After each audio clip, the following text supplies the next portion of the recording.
എറണാകുളം ജില്ലയിൽ ചെല്ലാനം മുതൽ ഫോർട്ട് കൊച്ചി വരെയുള്ള 17 കിലോമീറ്റർ തീരപ്രദേശത്ത് കടൽഭിത്തി കാലാകാലങ്ങളിൽ ശരിയായി മെയിൻ്റനൻസ് നടത്താത്തതുകൊണ്ട് തീരം തകർന്ന തരിപ്പണമായ സാഹചര്യത്തിൽ ഈ 17 കിലോമീറ്ററിൽ ടെട്രോപാഡ് ഉപയോഗിച്ചുള്ള കടൽഭിത്തി നിർമ്മിക്കുന്നതിന് സാഹചര്യങ്ങൾ ഉണ്ടാവുകയും അതിൽ 7.3 കിലോമീറ്റർ ഭാഗത്ത് മാത്രം ചെല്ലാനത്ത് കടൽഭിത്തിയുടെ ടെട്രോപാഡ് നിർമ്മിക്കുകയും ശേഷിക്കുന്ന സ്ഥലം കൂടുതൽ പ്രശ്നങ്ങൾ ഉണ്ടാകുന്ന രീതിയിൽ കടൽക്ഷോഭത്തിന് ഇരയാവുകയും ചെയ്തപ്പോൾ ആളുകൾ അവിടെ സ്ഥിരമായി മാറി താമസിക്കേണ്ട സാഹചര്യങ്ങൾ ഉണ്ടായപ്പോൾ ജനം പ്രതിഷേധിക്കാൻ തുടങ്ങി.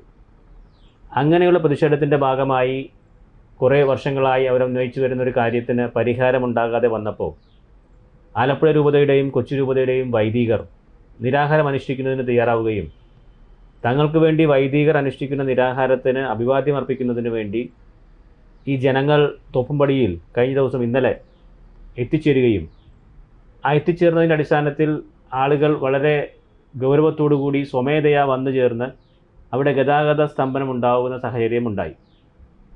ഇവിടെ ഈ സമരം നടത്തുന്നതിന് ബന്ധപ്പെട്ട അധികാരികൾക്ക് മുൻകൂട്ടി അറിയിപ്പ് നൽകി അനുവാദം വാങ്ങിയതാണ്. അനുവാദം ലഭിച്ച വിവരവും ഇങ്ങനെ ജാഥ വരാൻ സാധ്യതയുള്ള വിവരവും പോലീസ് സ്റ്റേഷനിലും രാവിലെ തന്നെ അറിയിച്ചിരുന്നതാണ് രേഖാമൂലം. പക്ഷേ വേണ്ട ക്രമീകരണങ്ങളൊന്നും പോലീസ് ചെയ്യാതെ അവിടെ ഗതാഗതം തടസ്സപ്പെട്ടു എന്ന കാരണം ചൂണ്ടിക്കാട്ടി രാവിലെ മുതൽ വൈകിട്ട് വരെ നിരാഹാര സമരം ഇരുന്ന വൈദികർക്കെതിരെയും ലത്തീൻ സമുദായത്തിൻ്റെ വക്താവിനെതിരെയും FIR രജിസ്റ്റർ ചെയ്യാനുണ്ടായത്. അവർക്കെതിരെ ആരോപിച്ചിരിക്കുന്ന കുറ്റം ഈ ആളുകളെ ബോധപൂർവം വിളിച്ചു വരുത്തി ഗതാഗത തടസ്സമുണ്ടാക്കി അത്തരം പ്രവർത്തനങ്ങൾ ചെയ്തുവെന്നാണ്. പോലീസ് പിരിഞ്ഞു പോകാൻ ആവശ്യപ്പെട്ടിട്ടും പോകാതെ നിലകൊണ്ടുവന്നൊക്കെയാണ്.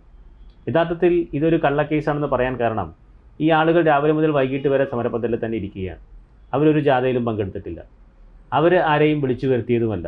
ഈ ജാഥയിൽ ആളുകൾ വന്നത് സ്വമേധയാ അവർ അഭിവാദ്യങ്ങൾ അർപ്പിക്കാൻ വന്നതാണ്. അതുകൊണ്ട് തന്നെ ആ ഒരു സാഹചര്യത്തിൽ എടുത്തിരിക്കുന്ന കേസ് പിൻവലിക്കാൻ തോപ്പുംപടി പോലീസ് തയ്യാറാകണം. ഇതാര് പറഞ്ഞിട്ടെടുത്ത കേസാണെങ്കിലും അവരെ കൂടി അറിയിക്കാനുള്ളത് അങ്ങനെ കേസുകളെടുത്ത് ഭയപ്പെടുത്തിയാലൊന്നും ഈ വിഷയത്തിൽ നിന്ന് തീരസമൂഹം പിന്മാറില്ല. ഇത് അവിടെ കടൽഭിത്തി വരുന്നത് വരെ അവരുടെ ജീവിതം സുരക്ഷിതമാകുന്നത് വരെ ജീവിക്കാനുള്ള അവകാശം സ്വത്തിനുള്ള അവകാശമൊക്കെ സംരക്ഷിക്കപ്പെടുന്നത് വരെ ആളുകൾ പ്രതിഷേധിച്ചുകൊണ്ടിരിക്കും. അങ്ങനെ സമാധാനപരമായ പ്രതിഷേധത്തിന് ന്യായമായ പ്രതിഷേധത്തിന് ഇത്തരത്തിൽ കേസുകളെടുത്ത് ഇല്ലാതാക്കാൻ ശ്രമിക്കുന്നത് ജനാധിപത്യപരമല്ല. അത് തിരുത്താൻ അധികാരികൾ തയ്യാറാകണം, കേസുകൾ പിൻവലിക്കാൻ തയ്യാറാകണം എന്നാണ് കേരള ലാറ്റിൻ കാത്തലിക് അസോസിയേഷന് സൂചിപ്പിക്കാനുള്ളത്.